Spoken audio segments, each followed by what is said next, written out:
Ежегодно историко-краеведческий музей Камышлова становится местом встречи художников. Объединяет всех любителей живописи День города.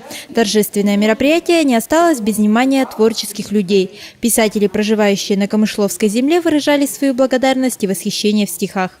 Один из участников выставки – Александр Семенов. Живописец, человек, для которого искусство рисунка является смыслом жизни.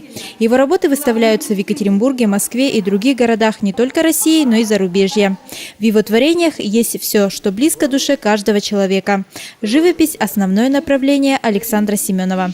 В живописи можно все сказать, и историю, и о человеке портрет, если написать, и о природе, если написать пейзаж, и о мертвой натуре, о натюрморте тоже можно сказать живописью. То есть я живописец по образованию и по призванию.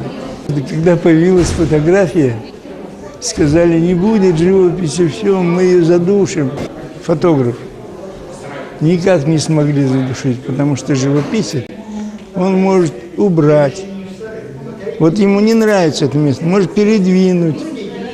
Фотограф – все, фиксация факта, то есть ежеминутная фиксация, а художник, что было, вот пишет, понимаете, что было, что есть и что будет. Гости выставки окунулись в мир красоты и гармонии. Каждый мастер при создании картины вкладывает в свое творение мысли, настроение и душу. Пейзажи, портреты и натюрморты, нанесенные кистью художника, будто застывшие в рамке. Памятники архитектуры передавали необыкновенные чувства восторга и гордости за родной край.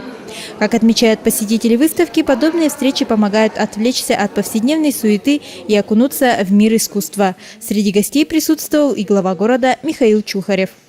Не остались без внимания и такие вопросы, которые касаются дополнительного места размещения картин на продажу и встреч, необходимых для реализации творческих фантазий.